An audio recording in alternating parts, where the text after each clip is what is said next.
Smith paradox क्या कहता है कि दो दिलों के बीच की दूरी क्यों नहीं मिटती, आखिर दो दिलों के बीच की दूरी मिटती क्यों नहीं।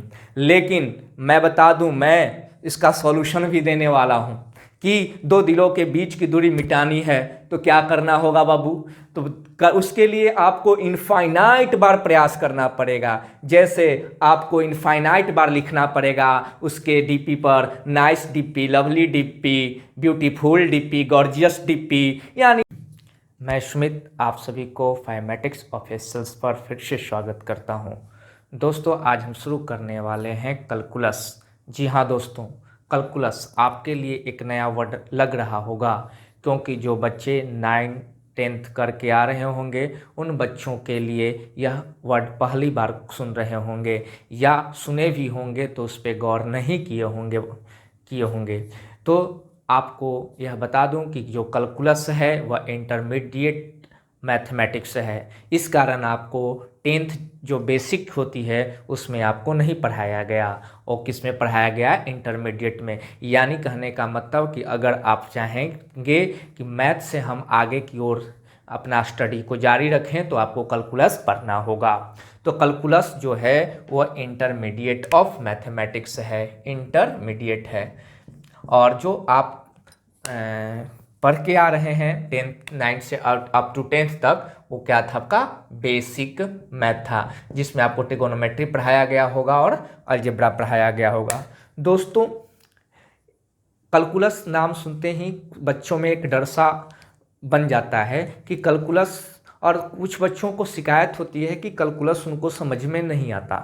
उनका कारण यह है कि बच्चों को कैलकुलस के बारे में समझाया नहीं जाता, और कैलकुलस को सही ढंग से समझाया जाए, सही ढंग से उसका एक्सप्लेनेशन किया जाए तो आपको बहुत ही आसान लगेगा और बहुत ही इंटरेस्टिंग लगेगा। तो कैलकुलस को जानने से पहले, कैलकुलस के बारे में ज़्यादा जानने से पहले हम यह जानने की कोशिश करते हैं कि कैलकुलस का हिस्टोरिकल बैकग्राउंड क्या है। कैलकुलस की ज़रूरत मैथमेटिक्स में क्यों पड़ी, कैलकुलस का ओरिजिन कैसे निकला, इस चीज़ यानी क्यों ज़रूरत पड़ी कि हम कैलकुलस को स्टडी करें। जैसा कि दोस्तों आपको हम 9th में लेकर चलना चाहेंगे, और वहाँ पर आपको एक क्वेश्चन दिया जाता था, एक क्वाड्रिलेटरल दिया जाता था और कहा जाता था इस क्वाड्रिलेटरल का एरिया निकालो। तो आपके टीचर, आपके शिक्षक बताए थे कि बेटा इस क्वाड्रिलेटरल को दो ट्रायंगल में तोड़ दो, यानी दो ट्रायंगल में स्प्लिट कर दो, और इस ट्रायंगल का एरिया और इस ट्रायंगल का एरिया निकाल कर इन दोनों ट्रायंगल के एरिया को जोड़ दो, तो यह क्वाड्रिलेटरल के एरिया के इक्वल आ जाएगा। उसी तरीके से अगर आपको हेक्सागोन, एक पॉलीगॉन दे दिया जाए और कहा जाए कि इसका एरिया निकालो, तो इसको भी एरिया निकालने के लिए आपको सिखाया गया होगा और कहा गया होगा कि इसको ट्रायंगल में स्प्लिट कर दो। तो यानी ट्रायंगल में स्प्लिट करने के लिए इसका एक वर्टेक्स को उसके अपोजिट वर्टेक्स से क्या करते हैं, मिला देते हैं। तो आप इस तरीके से देख रहे हो कि ये हेक्सागोन है जिसका 6 साइड्स है, और 6 साइड्स वाले हेक्सागोन को हम 4 ट्रायंगल्स में क्या करते हैं, तोड़ते हैं, और तोड़ने के बाद इन ट्रायंगल का एरिया निकालते हैं, और एरिया निकालने के बाद ऐड कर देते हैं। अब दोस्तों यह तो अगर इस तरीके से अगर आपको कोई भी पॉलीगॉन दे दिया जाए कितने भी साइड का, उससे क्या करेंगे आप उसको ट्रायंगल में स्प्लिट करेंगे और उसका एरिया निकाल देंगे। लेकिन अगर आपको हम कर्व्ड फिगर दे दें, लाइक अगर मैं आपको क्या दे दूं, एक सर्कल दे दूं, और इस सर्कल का कहूं कि एरिया निकालो, क्या आप जो ऊपर का मेथड हमने यूज किया है एरिया निकालने के लिए, क्या मैं इस मेथड का यूज इसमें कर सकता हूं? तो कहेंगे कि बिल्कुल नहीं कर सकता। तो इसका एरिया कैसे निकालेंगे ये हम जानने की कोशिश करेंगे। इसका एरिया निकालने के लिए मैं कुछ चीज़ें आपसे पूछना चाहता हूं या बताना चाहता हूं। देखो, इस ट्रायंगल है, इस ट्रायंगल का हमको एरिया निकालना है। तो इस एरिया निकालने के लिए मैं क्या करता हूं कि इस सर्कल में एक ट्रायंगल ले लेता हूं। ठीक है, मानो कि इसी टाइप के एक सर्कल था, इतना ही रेडियस का था, और उसमें इस ट्रायंगल के जगह पर एक हम क्वाड्रिलेटरल ले लेता हूं, यानी 4 साइड वाला एक ले लेता हूं। मतलब कि इसी सिमिलर ट्रायंगल एक होता है, मतलब इसी ट्रायंगल में हम ट्रिएंगल यहाँ पर क्वाड्रिलेटरल लिया, क्वाड्रिलेटरल ना लेकर हम देखो 1 2 3 4 5 6 7 और 8 एक ऑक्टागोन लिया। देखो यहाँ पर एक 3 साइड, इस सर्कल में 3 साइड वाला एक पॉलीगॉन लिया, उसके अंदर इस ट्रायंगल में 4 साइड वाला एक पॉलीगॉन लिया और इस ट्रायंगल में 8 साइड वाला पॉलीगॉन लिया। अब मैं आपसे पूछूं कि इस सर्कल के एरिया के नज़दीक, यानी सर्कल का एरिया जो निकलेगा उस एरिया के नज़दीक कौन किसका एरिया ज़्यादा नज़दीक है? क्या इस ट्रायंगल का एरिया, या इस क्वाड्रिलेटरल का एरिया, या इस ऑक्टागोन का एरिया? आप कहोगे कि सर सर्कल के एरिया के लगभग जो नज़दीक है वो एक ऑक्टागोन का एरिया है। यानी अगर हम ऑक्टागोन का एरिया निकाल देते हैं तब हम इस सर्कल के एरिया के जो वैल्यू है उसके नज़दीक हम पहुंच जाएंगे।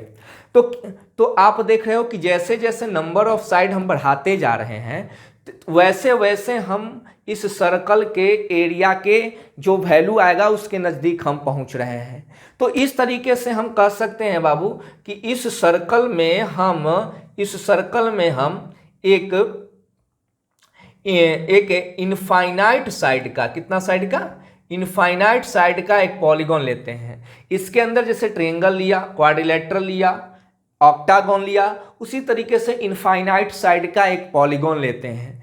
तो जब इनफाइनाइट साइड का पॉलीगॉन लेंगे, नहीं तो इस इनफाइनाइट साइड के पॉलीगॉन का जो एरिया होगा वो इक्वल किसके इक्वल हो जाएगा? ये सर्कल के एरिया के इक्वल हो जाएगा। तब आप कह सकते हो कि इस सर्कल का जो एरिया होगा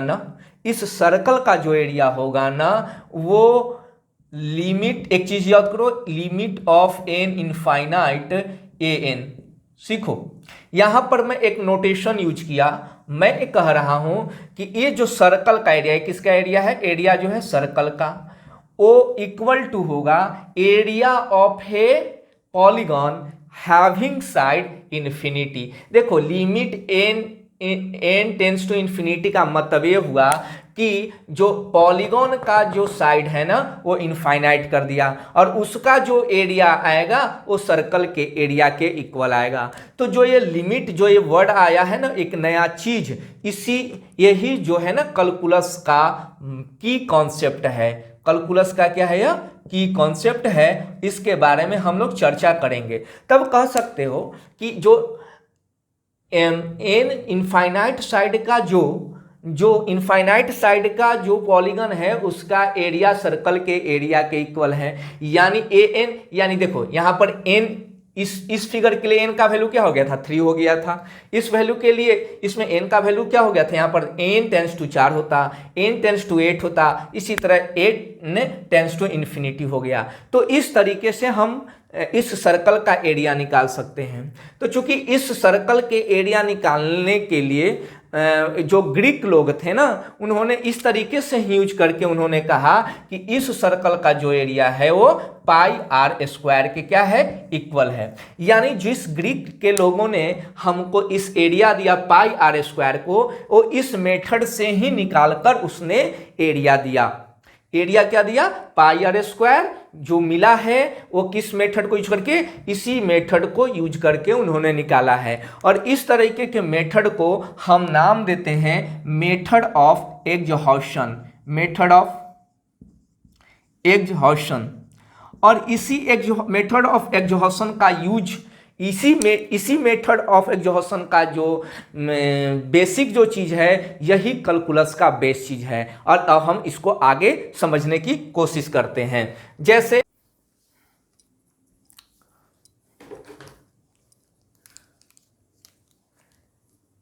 दोस्तों, जिस तरीके से सर्कल आपको दे दिया गया था और उसका एरिया आपसे पूछा गया था, उसी तरीके से देखिए अगर आपको एक कर्व दिया गया है और इस कर्व, एक कर्व है, देखो एक कर्व्ड है, और इस कर्व के अंदर इस पार्ट का आपको क्या निकालना है? एरिया निकालना है।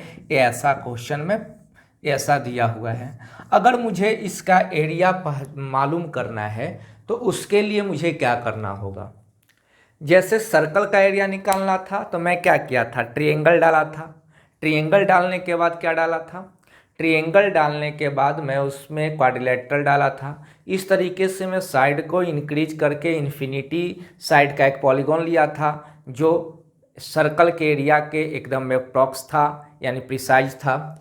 तो उसी तरीके से देखो कि अगर हमको इस कर्व का क्या निकालना था, एरिया निकालना था, तो इस कर्व का एरिया निकालना था तो हम यहाँ पर ट्रायंगल के जगह पर हम यहाँ पर रेक्टेंगल को इंट्रोड्यूस किया। तो आप देख रहे हो कि इसमें मैं 3 रेक्टेंगल को इंट्रोड्यूस किया, एक रेक्टेंगल, एक दूसरा रेक्टेंगल और एक तीसरा रेक्टेंगल। अगर देखो, अगर मैं इसमें क्या कर सकता हूँ, 4 रेक्टेंगल को भी इंट्रोड्यूस कर सकता हूँ, 5 रेक्टेंगल को भी इंट्रोड्यूस कर सकता हूँ। देखो यहाँ पर देख रहे हो कि जो ट्रायंगल का जो साइड है ना, वो थोड़ा साइड क्या है बताओ, इसका जो ब्रीथ है वो ब्रीथ क्या है, ब्रीथ ज़्यादा लिया गया है। आप देख रहे हो कि इस फिगर में हम बड़े बड़े रेक्टेंगल के जगह पर छोटे छोटे रेक्टेंगल को यूज किया। तब आप देख रहे हो कि इस जो कर्व का एरिया, एरिया अंडर कर्व्ड, ये क्या था, एरिया अंडर जो कर्व था, उस एरिया अंडर ऑफ कर्व में एक फर्स्ट सेकंड थर्ड इन तीनों रेक्टेंगल के एरिया को क्या करता हूँ, निकाल के जोड़ देता हूँ।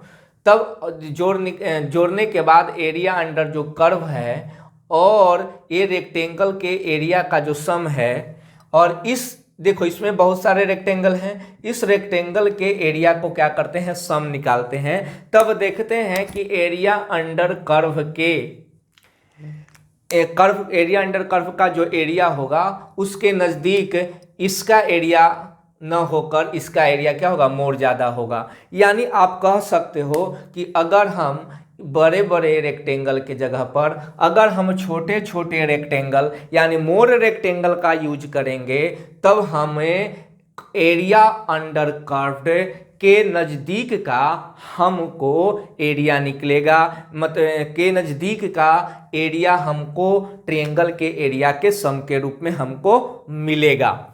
ठीक है, तब आप कह सकते हो यहाँ पर कि अगर एरिया अंडर कर्व लेना है तो यहाँ पर हम मोर रेक्टेंगल्स लेंगे, यानी मोर रेक्टेंगल्स लेंगे। जब जितना ज़्यादा से ज़्यादा रेक्टेंगल्स लेंगे उतना ही प्रीसाइज एरिया निकलेगा अंडर द कर्व। ठीक है, तो आप देख, लेकिन आप एक चीज़ देखो यहाँ पर, रेक्टेंगल का एरिया हम आसानी से जानते हैं कि लेंथ इंटू ब्रेथ होता है। अगर ये रेक्टेंगल का एरिया है तो अगर ये एल है तो देखो ये ब्रेथ है।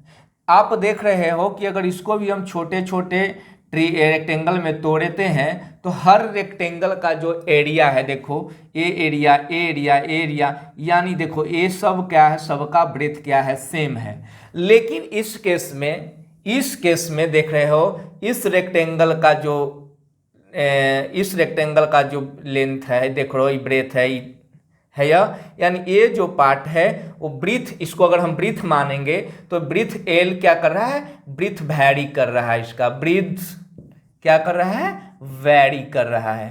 ठीक है ना, तो इस वैरी जो ब्रीथ कर रहा है, तो इसी समस्या को दूर करने के लिए, इसी चीज को दूर करने के लिए हम मैथमेटिकल नोटेशन का यूज करते हैं, नए टेक्निक का यूज करते हैं, और उसी नई टेक्निक का यूज हम कैलकुलस के रूप में करते हैं। ठीक है, तो अब हम डेवलपमेंट ऑफ कैलकुलस देखते हैं कि कैलकुलस का डेवलपमेंट कैसे हुआ।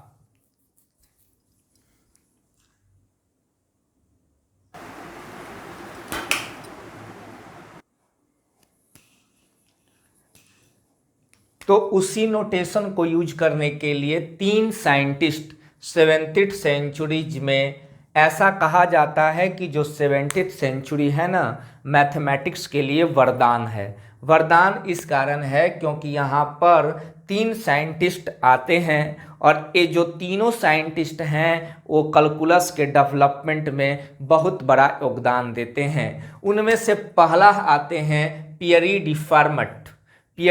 D format. उन्होंने समझिए कि मॉडर्न कैलकुलस से पहले की चीज़ों के बारे में उन्होंने बताया, यानी कैलकुलस का जो आधार रखा वो कौन ने रखा, पियरिडी फॉर्मेट ने रखा।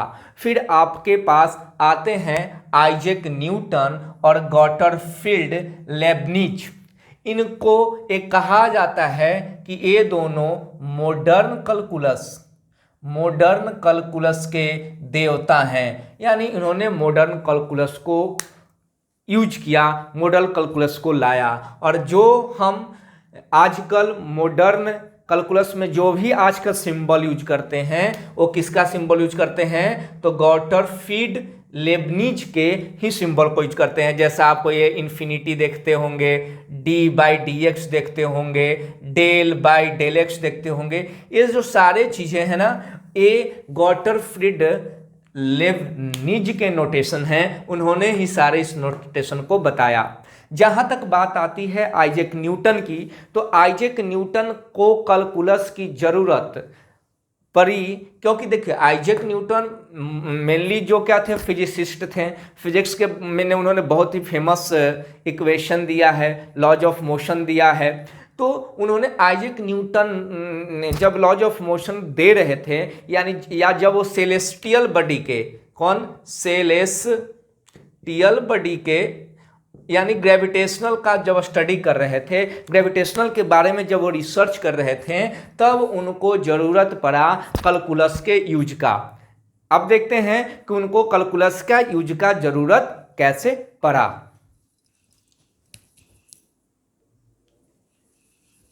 जैसा कि आपको फिजिक्स में एक सिंपल प्रॉब्लम है, जब वो आप एक फेमस चीज के बारे में जान रहे होंगे कि जब न्यूटन एप्पल के पेड़ के नीचे खड़े थे या बैठे थे तो एप्पल गिरा और वहीं से उसके बारे में सोचना शुरू किया था। जैसा आप 9th में भी पढ़कर आ रहे होंगे और आपको बताया गया होगा कि अगर कोई भी बॉल या कोई भी एप्पल अगर वो फॉल करता है, जब वो फॉल करता है तो उसका वेलोसिटी क्या करता है, इंक्रीजेज करते रहता है। यानी वेलोसिटी जो है जैसे जैसे नीचे आते हैं, इसका वेलोसिटी क्या करता है, इंक्रीज करते जाता है।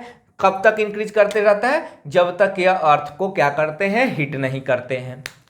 तो अब न्यूटन के दिमाग में यह बात आया कि ठीक है, वेलोसिटी इंक्रीज हो रहा है, ये हमारा अर्थ है, यहाँ से बॉल गिर रहा है, तो अब ये बॉल यहाँ पर पहुँचा होगा, ठीक है, ये हमको मालूम है कि वेलोसिटी इंक्रीज कर रहा है।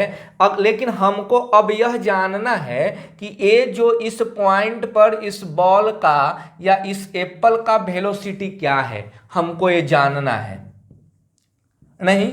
और उस समय इसके वेलोसिटी निकालने के लिए किसी भी तरीके का कोई चीज नहीं आया था, उसकी खोज नहीं की गई थी, कैलकुलस का बेस नहीं रखा गया था। तो अगर हमको वेलोसिटी निकालना है तो हमको कैलकुलस को क्या करना पड़ेगा, यहाँ इंट्रोड्यूस करना पड़ेगा। तो आप यहाँ पर देख रहे हो कि वेलोसिटी है, तो वेलोसिटी के कारण क्या कर रहा है, वह अपना पोजीशन चेंज कर रहा है। और आप वेलोसिटी के बारे में जानते हो कि the rate of change of position, अगर रेट ऑफ यानी इस पॉइंट पे बॉल का वेलोसिटी निकालना है, और इस वेलोसिटी को कैसा बोलते हैं, इंस्टेंटेनियस वेलोसिटी बोलते हैं। तो इंस्टेंटेनियस वेलोसिटी आखिर क्या होता है बाबू, तो होता है change in position, rate of change in position, और यही क्या होता है, इंस्टेंटेनियस वेलोसिटी होता है। और इसी वेलोसिटी को के बारे में जानने के लिए न्यूटन्स ने कैलकुलस का क्या रखा, बेस रखा। कैलकुलस का क्या करा, बेस रखा। तो यहाँ पर दो चीज पढ़ रहे हो ना, यहाँ पर दो तरीके का प्रॉब्लम तुम अभी तक देखे। पहला प्रॉब्लम तुम देखे थे कि किसी कर्व का क्या निकालना था, एरिया अंडर कर्व निकालना था। यानी कैलकुलस में हमको कैलकुलस की जरूरत हमको क्यों पड़ी, कैलकुलस को लाने की जरूरत क्यों पड़ी, तो कैलकुलस के लिए लाने के लिए हमको दो चीजों की जरूरत पड़ी थी, दो कारण से जरूरत पड़ी थी। एक पड़ा था एरिया अंडर कर्व निकालने के लिए, हमको एक नए टेक्निक की ज़रूरत थी, एक नए टेक्नोलॉजी की ज़रूरत थी, और दूसरा रेट चेंज क्या चाहिए, रेट ऑफ चेंज जानने के लिए हमको एक न्यू टेक्नोलॉजी की ज़रूरत पड़ी, एक न्यू नोटेशन की ज़रूरत पड़ी, एक न्यू डेवलपमेंट की ज़रूरत पड़ी। तो उसी के कारण कैलकुलस का आधार रखा गया। तो कैलकुलस में दो तरीके का मोस्टली प्रॉब्लम को हम सॉल्व करते हैं, एरिया अंडर द कर्व और रेट ऑफ चेंज। तो एरिया अंडर द कर्व को जो हम कैलकुलस में पढ़ते हैं तो एक कैलकुलस का पार्ट होता है जिसको बोलते हैं हम लोग इंटीग्रल कैलकुलस। इंटीग्रल कैलकुलस क्यों बोल रहे हैं बताओ? क्योंकि हम वहां पर देख रहे थे कि एरिया अंडर अगर कर्व मुझे निकालना था तो हम रेक्टेंगल का एरिया ले रहे थे, और रेक्टेंगल का एरिया लेने के बाद हम सब रेक्टेंगल के एरिया को जोड़ रहे थे मतलब क्या करते हैं, इंटीग्रेट कर रहे थे ना। इंटीग्रेट करने का मतलब सबको एक जगह यानी लाकर क्या कर रहे थे, जोड़ रहे थे। तो area under the curve integral calculus में हम लोग पढ़ेंगे, और रेट ऑफ चेंज को हम लोग पढ़ेंगे डिफरेंशियल कैलकुलस।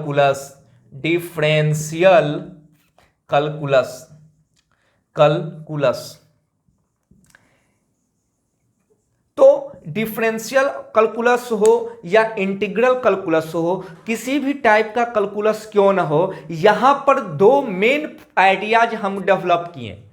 यहां पर इंटीग्रल कैलकुलस के लिए और डिफरेंशियल कैलकुलस के लिए मेन दो आइडिया डेवलप किए। पहला आइडिया इंटीग्रल कैलकुलस में क्या किए थे, नहीं तो इंटीग्रल कैलकुलस में हम आइडिया डेवलप किए कि हम कोई भी कुछ समथिंग लेते हैं, वी टेक समथिंग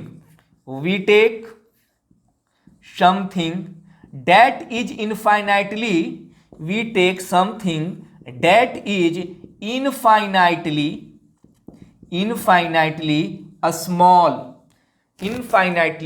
स्मॉल हो, और कह सकते हो क्लोज टुगेदर हो, और क्या हो बताओ, क्लोज टुगेदर हो, ठीक है ना। तो एरिया हम तो कैलकुलस में हम कोई चीज क्यों करते हैं जिसमें इनफाइनाइटली स्मॉल चीज लेते हैं और उसको जो नजदीक हो। जैसे आप एरिया अंडर कर्व में देखे थे कि मैं रेक्टेंगल बहुत सारा लिया था, तो रेक्टेंगल कैसा लिया था, मैं क्लोज लिया था। तो वही चीज हो गया, we take something that is infinitely small. और डिफरेंशियल कैलकुलस में हम कोई भी काम को इनफाइनाइट बाइट करते हैं, यानी हम कैलकुलस में चाहे वो इंटीग्रल कैलकुलस हो या डिफरेंशियल कैलकुलस हो, इसमें हम दूसरा मेरा की कॉन्सेप्ट है, we do something infinitely many times, बहुत बार करते हैं, infinitely many times, and get a finite result, और हम लोग क्या करते हैं, एक फाइनाइट रिजल्ट को प्राप्त करते हैं। हाँ, ये बहुत ही इंपॉर्टेंट अब हम देखने जा रहे हैं, समझने जा रहे हैं कि इस चीज का मतलब क्या है, we do something infinitely many times and get a finite result. तो इस तरीके से आपने देखा कैलकुलस में हम दो चीजें करते हैं। पहला चीज करते हैं हम we take something that is closely together, यानी जो एकदम नजदीक हो। जो मैं एरिया अंडर कर्व निकालने के लिए मैंने रेक्टेंगल को क्लोज लिया, और दूसरा लिया था we do something infinitely many times, हम बहुत इनफाइनाइटली मेनी टाइम्स करते हैं और गेट अ फाइनाइट रिजल्ट। अब हम इस चीज को आगे देखते हैं। मैंने आपको बतलाया कि कोई भी काम को इनफाइनाइटली मेनी टाइम्स करोगे तो तुमको एक फाइनाइट रिजल्ट मिलेगा। तो आइए, आप देख रहे हो कि यहाँ पर दो दिल के चित्र बने हुए हैं और ऊपर लिखा हुआ है सुमित पैराडॉक्स। जी हाँ, ये पैराडॉक्स मेरा है। देखते हैं, जानने की कोशिश करते हैं कि दो दिलों के बीच की दूरी आखिर मिटती क्यों नहीं है। तो इस बात को समझने के लिए आप चलिए देखते हैं। मानो यहाँ पर एक दिल है और एक दिल ए है। यहाँ पर दो दिलों के बीच की दूरी को मिटाना है, और मैं कहूँगा कि दो दिलों के बीच की दूरी कभी नहीं मिट सकती। मान लो कि यह दिल इससे मिलना चाहता है, यह दिल इससे मिलना चाहता है। याद रखो, तुमको लग रहा होगा कि ये दिल बड़ा है, ये छोटा है। ये बड़ा वो दिल इस कारण हो गया है कि ये मिलने जा रहा है अपने बिलव्ड से, तो जो मिलने जाएगा उसको तो धड़क धक धक धक करेगा, तो धक धक करके बड़ा हो गया है। देखो, मैं कह रहा हूँ कि ये दिल इस दिल से कभी नहीं मिलेगा। पूछो कैसे नहीं मिलेगा?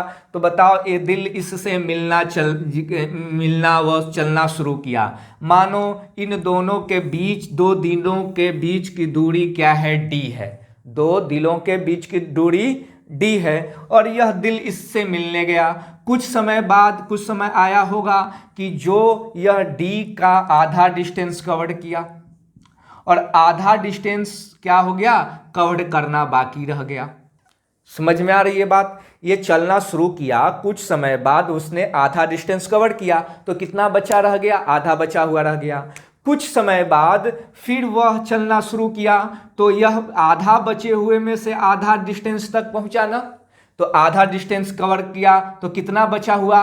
तो d/2 का आधा, यानी d/4 बचा। अगली बार चलना फिर शुरू करेगा वो, तो d4 का आधा दूरी तय करेगा, तो कुछ समय बाद वह कितना डिस्टेंस कवर करेगा? तो कुछ समय बाद वह डिस्टेंस कवर करेगा d/8, फिर कितना करेगा? d/16, फिर कितना करेगा? तो कितना डिस्टेंस बचते जाएगा? देखो, अब यहाँ पर d/8 डिस्टेंस बचा, d/16 डिस्टेंस बचा, और d/32 बचा, d/64 बचा। क्या यह ये कितना बार भी जाएगा? क्या इस पर यह पहुंच पाएगा? इस दिल की दूरी, यानी उस दिल तक वो पहुंच पाएगा? बताओ। तो इस कारण दो दिल के बीच की दूरियां नहीं मिटती, और इसी को कहते हैं स्मिथ पैराडॉक्स। स्मिथ पैराडॉक्स क्या कहता है कि दो दिलों के बीच की दूरी क्यों नहीं मिटती? आखिर दो दिलों के बीच की दूरी मिटती क्यों नहीं? लेकिन मैं बता दूं, मैं इसका सॉल्यूशन भी देने वाला हूं कि दो दिलों के बीच की दूरी मिटानी है तो क्या करना होगा बाबू?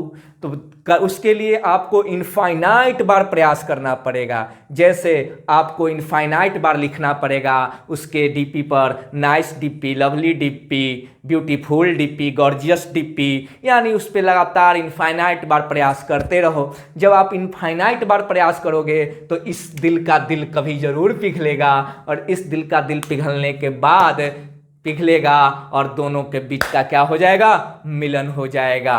तो मैं देखता हूँ, स्मिथ पैराडॉक्स कह रहा था कि ये दोनों में नहीं मिलेंगे, लेकिन एक सॉल्यूशन भी बता रहा था कि दो दिलों के बीच की दूरियां कम करनी है तो आपको इनफाइनाइट बार नाइस, ब्यूटीफुल, गॉर्जियस, तरह तरह के कॉम्प्लीमेंट आपको भेजने पड़ेंगे। कभी ना कभी ये दिल पिघल के आपका क्या हो जाएगा? हो जाएगा।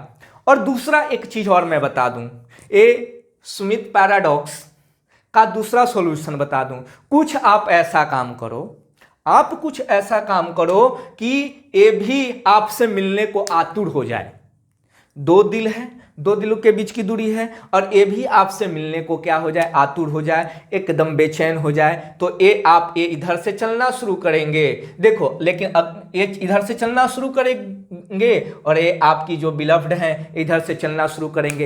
एक समय आएगा कि दोनों बीच में पहुंचेंगे, और जैसे ही बीच में पहुंच के फिर आगे क्रॉस करने लगेंगे, ये इधर जाने लगेंगे और ये इधर जाने लगेंगे। उसी समय हाथ को पकड़ लेना है, अब पकड़ कर शादी के लिए 7 फेरे ले लेना है, तो दो दिलों के बीच की दूरी अपने आप मिट जाएगी। समझ में आई? तो इसी चीज को स्मिथ पैराडॉक्स क्या कहता है कि दो दिलों के बीच की दूरी कभी नहीं मिट सकती। लेकिन स्मिथ ने ही आपको उसका आंसर दिया, आपका उसका सॉल्यूशन दिया। क्या सॉल्यूशन दिया? कि आपको लगातार मेहनत करते रहना है, थकना मना है, नाइस, ब्यूटीफुल, गॉर्जियस, यानी कॉम्प्लीमेंट की झड़ी लगा दो, वो आपका दिल आपका जरूर हो जाएगा। बिल्कुल समझ रहे हो आप मेरी बातों को? तो ये जो स्मिथ पैराडॉक्स, स्मिथ अपने आप से नहीं लाया, कहाँ से आया ये? तो देखो, एक हमारे थे ये जेनो साहब थे। क्या थे? जेनो साहब थे, और इन्हीं का पैराडॉक्स दिया हुआ था। और जीनोज पैराडॉक्स ये कहता था कि अगर हमको दीवार तक क्या करना है, देखो हम यहाँ पर हैं, यहाँ तक हमको पहुँचना है, तो इसी चीज़ को ये कह रहा था कि हम कभी भी आपस में क्या कर सकते हैं, नहीं पहुँच सकते हैं। तो कह सकते हो कि इनफाइनाइट बार अगर कोई काम अगर आप करोगे तब आपको मिल जाएगा।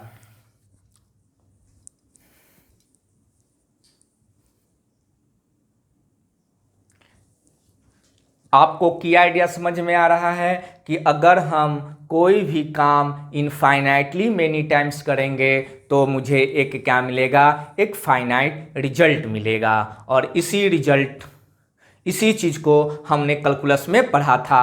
मैं कैलकुलस का दूसरा प्रॉपर्टी मैंने पढ़ाया था कि अगर कोई भी समथिंग काम को इनफाइनाइटली मेनी टाइम्स करोगे तब ये फाइनाइट रिजल्ट मिलेगा और ये जो पैराडॉक्स है धरा का धरा रह जाएगा।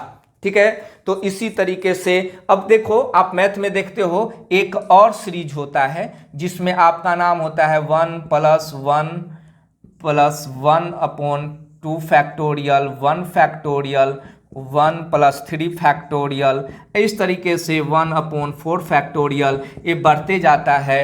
तो यह इनफाइनाइट तक चले जाता है तो हमको ये एक सीरीज एक इनफाइनाइट नंबर मिलता है। उस इनफाइनाइट नंबर को क्या बोलता हूँ मैं, ई बोलता हूँ। और ई के बारे में हम बहुत ज़्यादा क्या करेंगे, यह पढ़ेंगे। तो उम्मीद करते हैं कि आपको यह समझ में आ रही होगी बातें, ठीक है ना। तो कोई भी काम को इनफाइनाइटली मेनी टाइम्स करेंगे तब हमको एक फाइनाइट रिजल्ट मिलेगा। अब देखो, अब एक चीज़ मैं आपसे कहता हूँ कि जो यहाँ पर एक नोटेशन यूज किया था मैंने, limit n tends to infinity, इसका मतलब ये हुआ कि अगर हम कोई भी काम इनफाइनाइट टाइम्स करेंगे, क्या करेंगे, इनफाइनाइट टाइम्स करेंगे तब हमको फाइनाइट रिजल्ट मिलेगा। और यही limit n tends to infinity जो की आइडिया है, क्या है, की आइडिया ऑफ कैलकुलस है। की आइडिया ऑफ क्या है बताओ, कैलकुलस है। ठीक है, तो डेवलपमेंट ऑफ जो कैलकुलस है, इसमें डेवलपमेंट ऑफ कैलकुलस में हम दो प्रकार के चीज को पढ़ें। और एक पहला चीज बताए थे देखो जैसे मैथ में मैथमेटिकल ऑपरेशन होते हैं, एडिशन, सब्ट्रैक्शन, मल्टीप्लिकेशन या अलजेब्रा सब में पढ़े हो, तो उसी तरह की कैलकुलस में दो प्रकार के ऑपरेशन के बारे में हमको पढ़ना है। पहला ऑपरेशन है डिफरेंशिएशन और दूसरा है इंटीग्रेशन। और ये आपको हड़बड़ाने की कोई बात नहीं है, चिंता करने की कोई बात नहीं है। जैसे हम बहुत सारे नोटेशन को हम सीखते हुए आ रहे हैं, नहीं, जैसे आप बताओ कि आपको बताया गया होगा x के पावर q एक नोटेशन है, नहीं, तो x के पावर q अगर छोटा बच्चा को पूछा जाए कि x का पावर q है तो उसका मतलब क्या है कि हमको नहीं मालूम है। लेकिन जैसे ही बड़ा होगा तो कहेगा कि इसको x का q का मतलब है x गुने x 3 बार कर देंगे।